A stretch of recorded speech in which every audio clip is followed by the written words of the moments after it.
Alright guys, I'm going to be doing some casting of some pro gamers here and there, mostly around the particular build order. First I'm going to be casting it, then we'll go into the build and see how it works. For the meantime, we're in Death Aura, and on the bottom right it is Haas. His opponent in the top left, our Zerg player from TGP. It's Gogo Joy. Gogo Joy going for a early gas pull. Gonna go for a little aggression. This does somewhat stop an early cannon rush at times, or just delays it. So that's possibly what's going on with Gogo.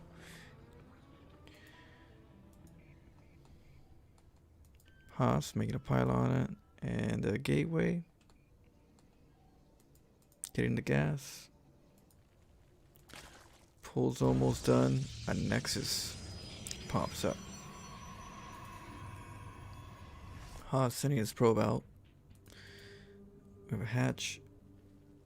Follow up from Gogo.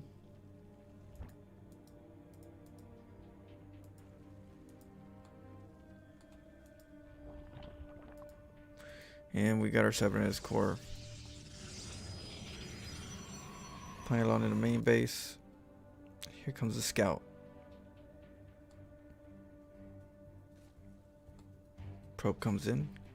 Oh, sees the lings.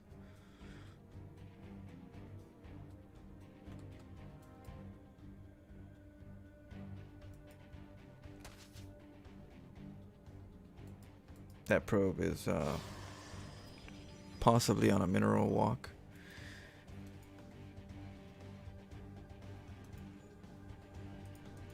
Queen's coming down.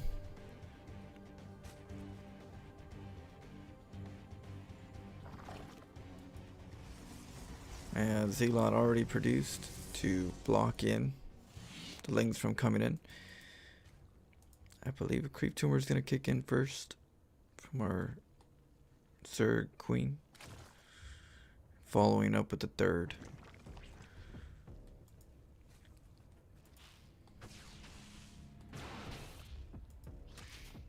Coming in here, spotting the third base. Very important. Our probe did the job. Now we know Zerg's on 3 base. What's the intel for Protoss? We do know that there's a wall in the front. We do have our Overlord a little further out, since there's no actual location here to keep the Overlord safe. Well, we are going to the bottom side to identify if there's any gas. This is one good way to see if our Protoss player is going for a specific build or for macro. So we're gonna eventually come in, spot the gas is not being taken. Third coming up from our Zerg player Gogo. And we are producing drones. 3 more on the way, 2 queens coming up. We are getting ready to saturate our third base. Our Prisms comes in, takes out the Overlord. Ling comes out to identify the third coming out. This is the time that a third usually is taken as well.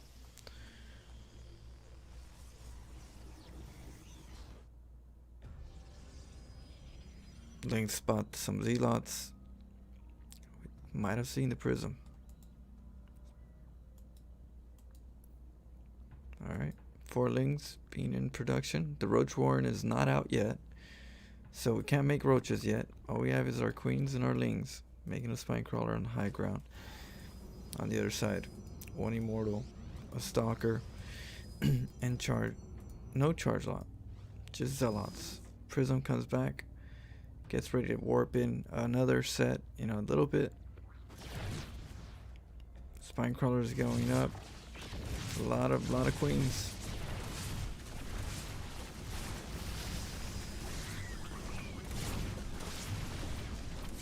Another warp in comes in from Haas. Just sellout just pouring in to the natural of the Zerg player.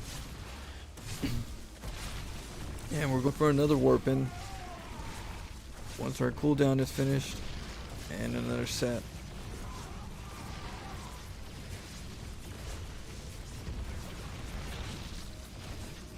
That's just looks like it's just too much. Too much for this Zerg.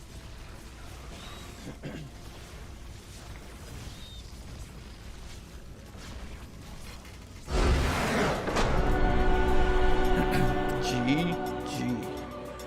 Haas takes it with early aggression.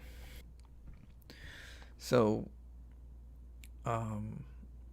when you first start playing StarCraft and you're, just getting the feel of it, you're kind of like on that shallow end, just kind of grazing the information.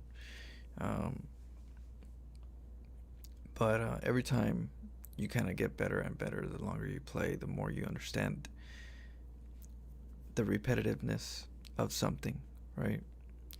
And you take things to consideration, which ones are more repetitive than others, and you start memorizing those key things. If you pay attention to those a lot sooner, you learn a lot quicker. Sometimes, though, you don't know what to pay attention to. Or some things are just, beyond your understanding of, of reach, because you never faced a certain level of play or certain, play style. But in this case, Haas, we're going to be looking at this build. Why did it work? And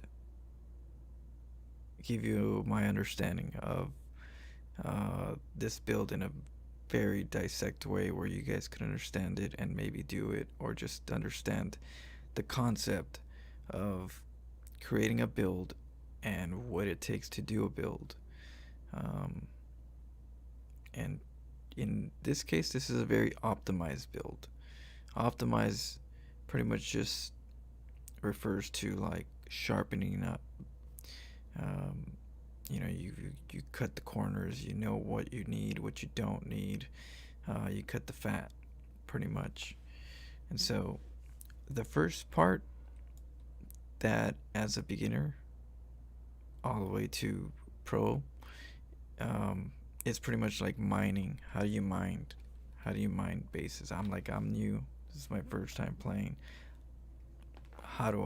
What is mining? What's the importance?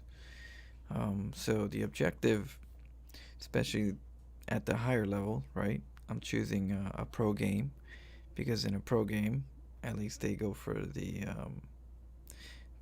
right things, So in this case, minerals.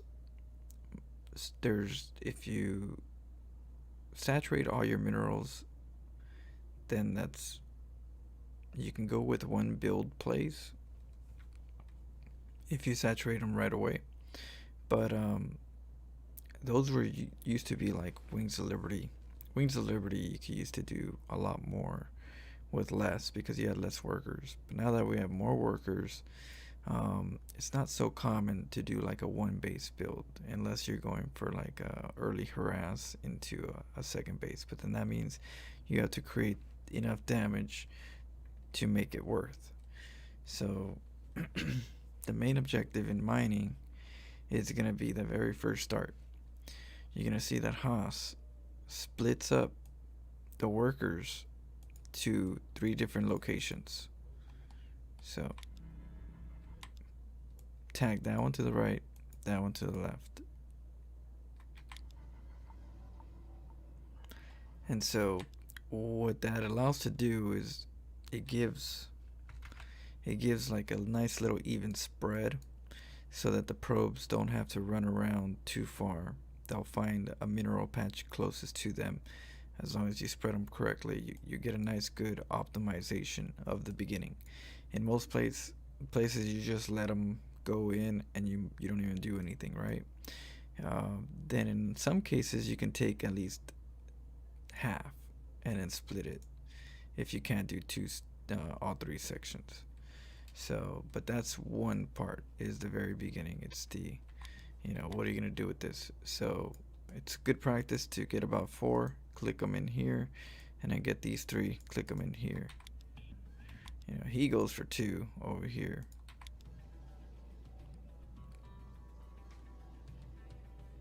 So now that we have that, the next thing is the rally, right? So the next thing, if you want to optimize a build, you rally everything as you go and organize everything, because we still have to get a really good saturation from this and maximize it to the best, as optimal as we can. So we're going to notice that he's rallying this probe over to the side, right? And then he decides not to. He said, you know what, that's taking too long. Let me just send this probe out. So he decides to send it out because timing is more important. And he was planning to go, but it's just taking a little too long. So now what he's doing is he's relocating it to a mineral patch. Now, which mineral patch? You have all these minerals, but then there's also, really close mineral patches, even if it's slightly closer. This one right here, it's a little bit closer than this one. This one right here is closer. This one and this one. Those are usually the main ones that you want to focus on at first, and then from there you focus on the further ones, and then from there you should be good. Now, as Haas is redirecting to a mineral line, there's already one probe, right? So what he's going to do is he's going to grab it and he's going to click it. Now, I prefer 3 clicks. 3 clicks is a pretty good safe bet that it's going to clone into the mineral. That means there's going to be 2 pairs. You're going to pair up the mineral. So he wants to go here. So he's going to click it. And then now that he clicked it enough times, this probe is going to sync up. So now they're in sync. Now they're both going to just continuously mine this unless there's an interruption. And so by doing that, we took care of this mineral line, right? Done deal. So that was one objective. And while doing that, we come over here and we make a pylon. So once we get this pylon down, this nexus is redirected from this mineral line. Now it's redirected to this mineral line. Why? Because there's only one probe here. There's 2 right here. There's 2 right here. There is options right here. There's still, this one's still optional. This one's still optional. But guess what? We need a home for this one.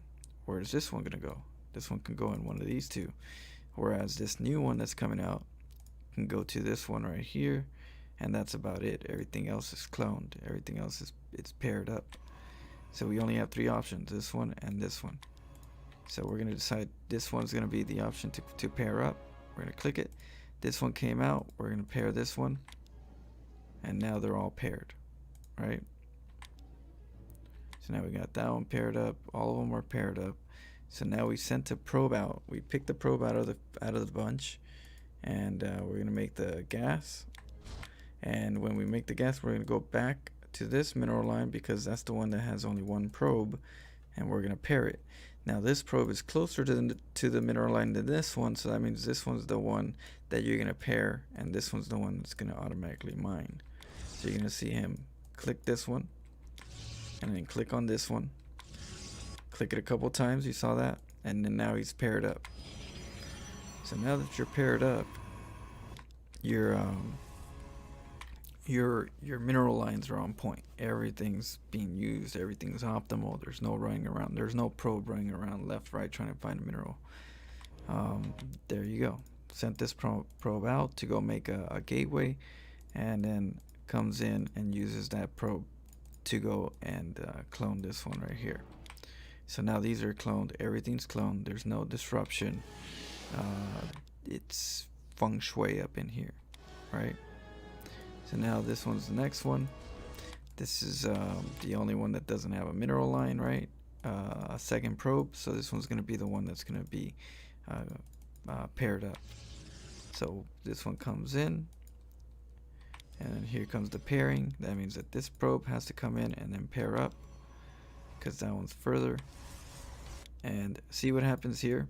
Now he kind of messed up right here, but he didn't mess up in a big way, because it's just, you know, it just wasn't, it's, nothing's always perfect unless you're on, sometimes it's perfect, sometimes you get it on point, but it's more important that you have your build order and your timings more than, you know, the perfection of the minerals. But it just shows you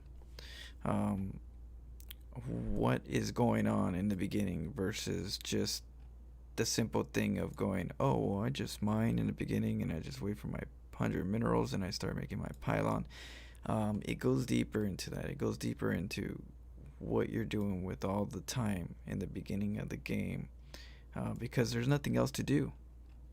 There's nothing else to do in this time other than the fact that you're actually using your APM to consistently make all the mineral lines as efficient as possible by clicking them in correct locations, putting the probes in the right order, relocating the nexus to the right next patch. That's true APM, you know, EPM, actions per minute, that I would, you know, count as a good use in the beginning of the game. We get our pylon, we get our gateway, everything's being done. Every time we pull our probe, we're pulling it to a specific mineral line that has to be cloned again, paired up, and now we have the gas. So we're getting this gas. We're at 16 workers right here, and so now what's he gonna do? He rallies over to the gas because this is already efficient. Now the reason why we do all this is, like I said, when he comes back, you're gonna notice a probe come in here, right? He clones this one.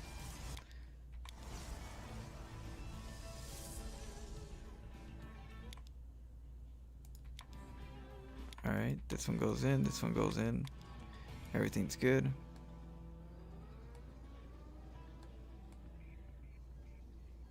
I must have missed it. Yeah, I must have missed it. Where is it at? It's probably on the second one. So what you don't see often is what happens here. This is the reason why you do it, right? I believe it's somewhere right here. I believe it's this one right here. No, it's not this one. It's the one after. This one right here. That's the one. So we're gonna notice that 45 seconds or so. So everything's being moved correctly. He goes here.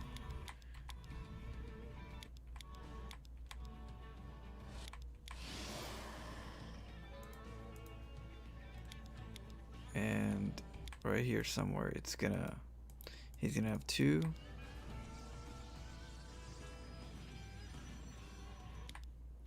And these 2 didn't get caught. He didn't catch this one. So what happens is he made the gateway, took off, and wait, which one is it? Is it that one? Yeah, right here. That's what I was trying to say. So right here, he didn't clone it. So it was supposed to go in there, but he didn't click it. Click, you know, 45 seconds. Okay. 3, 4. Okay, so right here. That's where I was confused. I was like, where is that coming from? Because I thought he cloned this one. But he went back, right? And then he comes over here. He clicks on this mineral, but he doesn't click on it like fully. So what happens here is, if you don't, how would I say, pair up the probe correctly to the mineral line, what happens is you get this probe that goes, oh, that one's being taken. Let me go to this one right here. And then when you go and you grab it, the other one goes, oh, well, that one's being taken. I guess I gotta go somewhere else because this one just took that one and I don't got a home now. So then he goes over here and then he's like, oh, well, it's not here. That one's not good. Let me go over here. And then this one's like, you know, usually there's another probe that goes, oh, wait, what?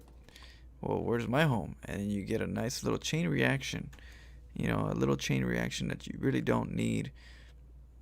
And the more chain reactions you get, the more it affects your overall minerals, because every second your mining is a second is a mineral per probe.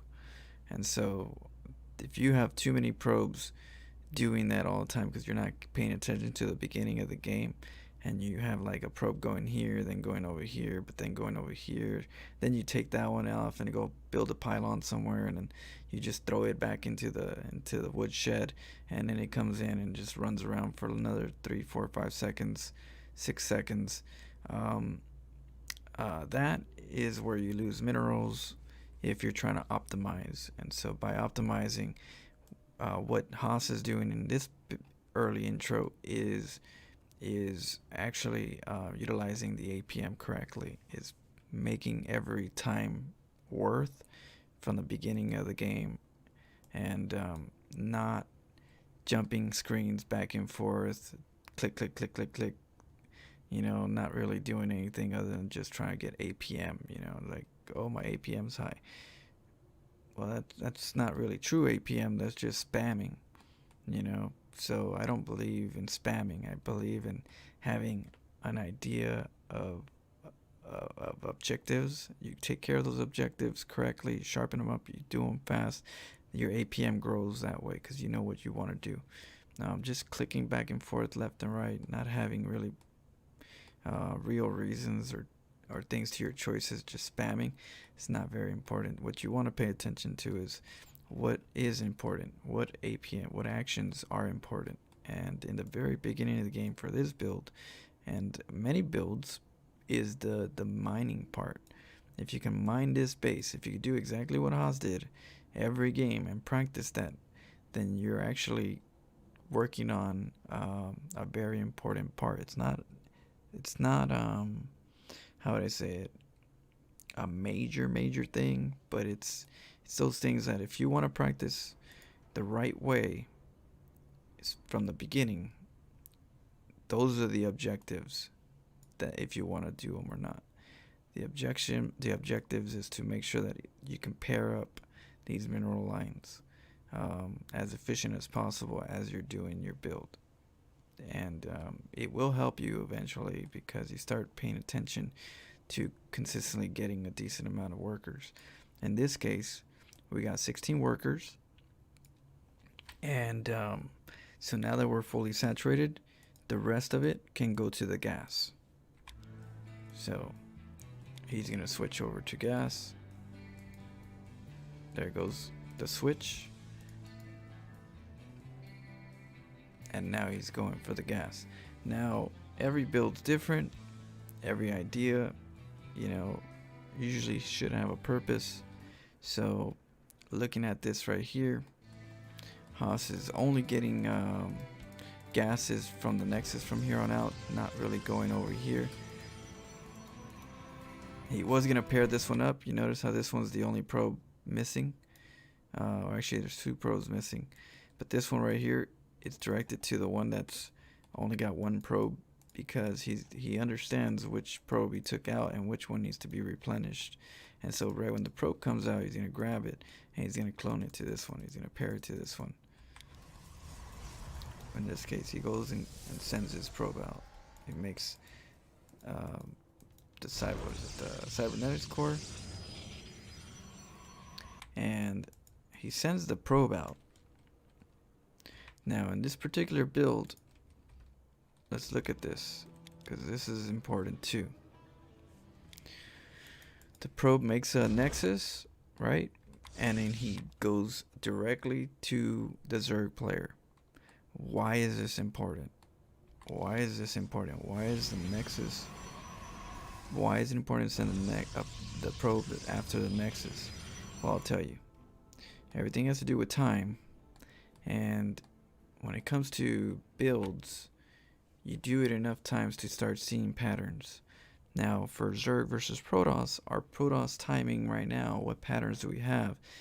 The pattern of a 12 pull, a hatch first, you know, or, just a proxy hatch. Those are the three main things that you're going to encounter. If it's a proxy hatch, then you're not going to see a hatchery right here, but your pool's not going to be up.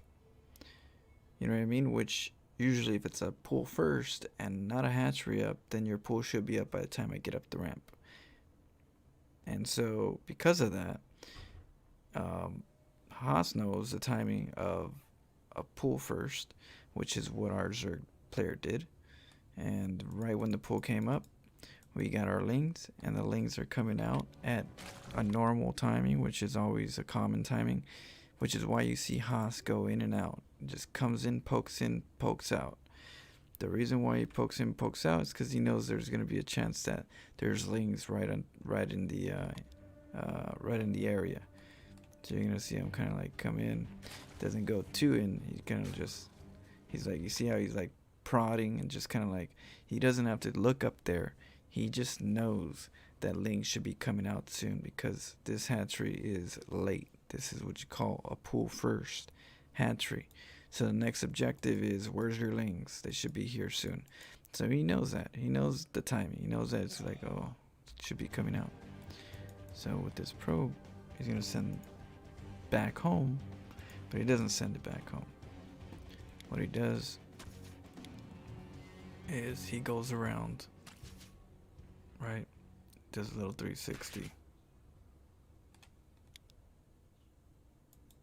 He goes all the way around, and our Zerg player assumed that might be a possibility.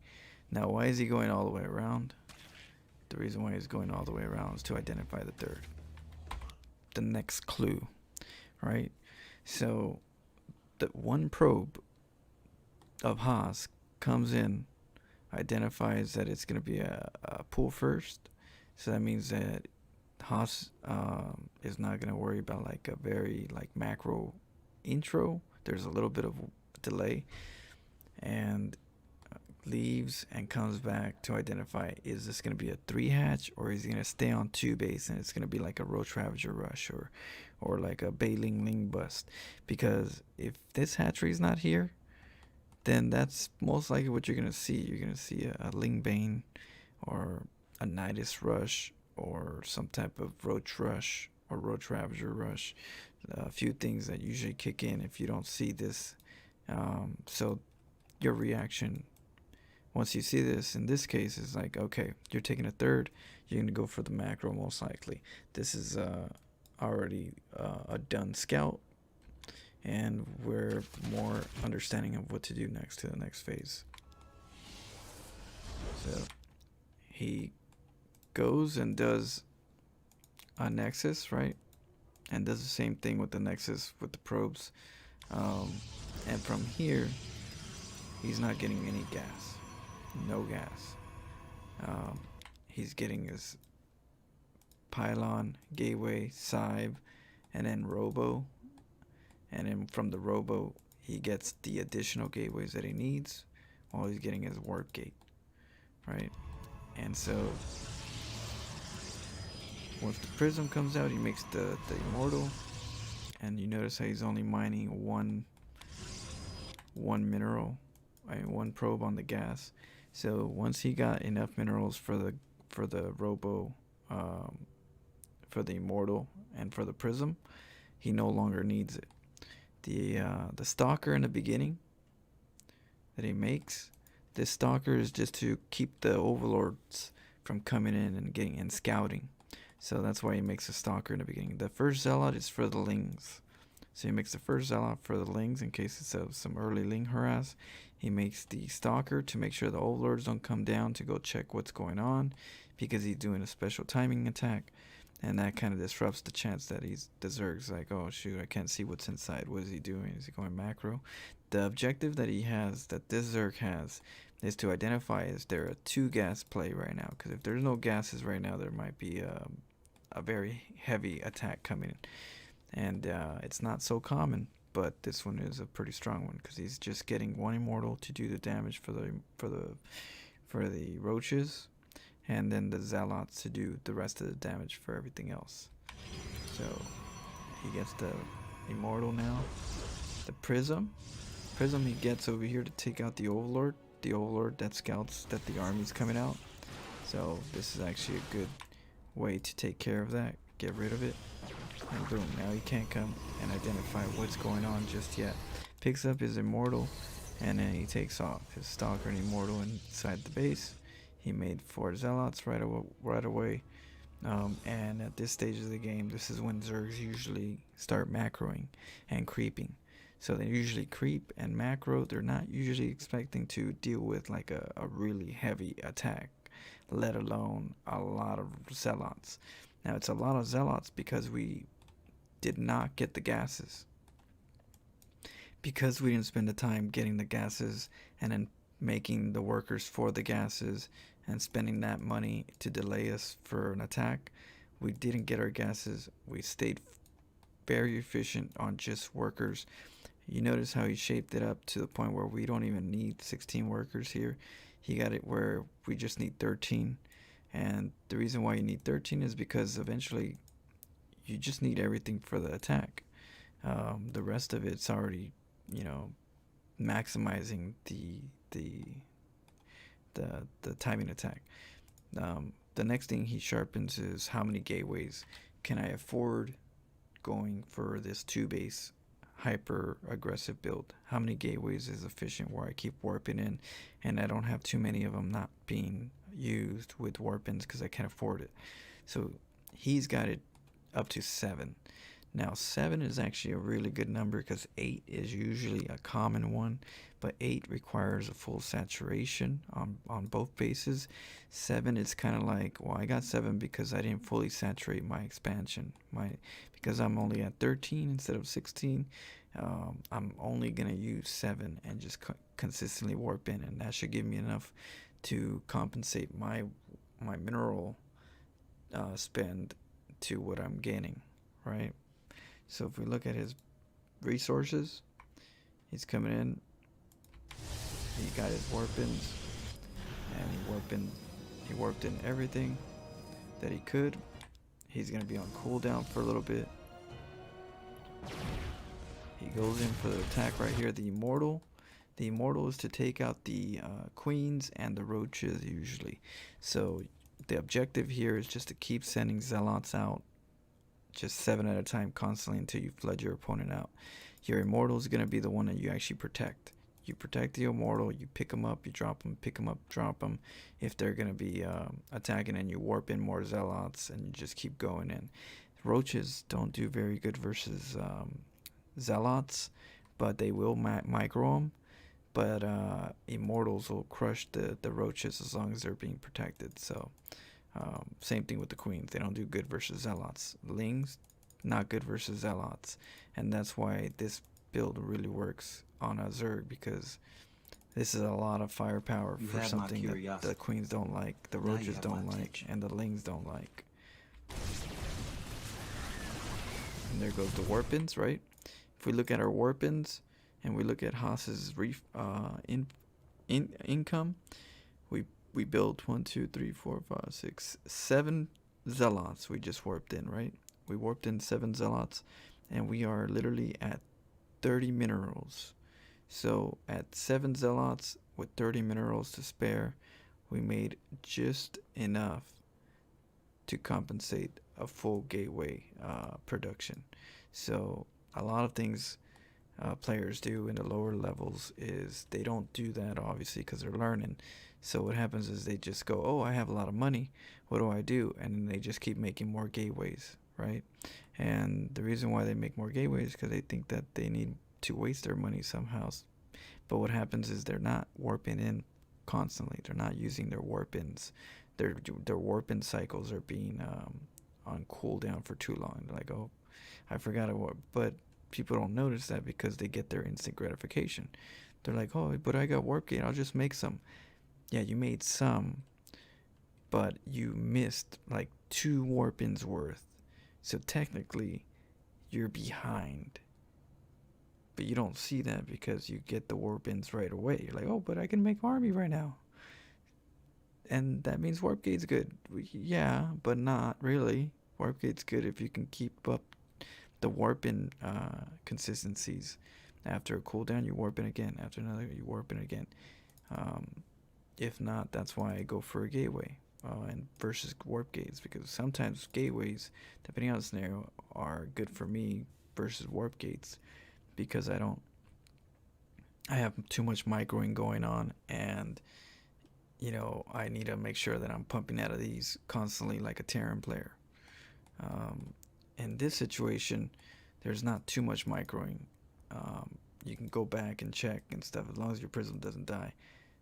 But this one's a little more easier to do. As long as you follow the mining part and practice that part and just learn this build versus Zerg, it's a very simple but very strong build. So hopefully you guys like it.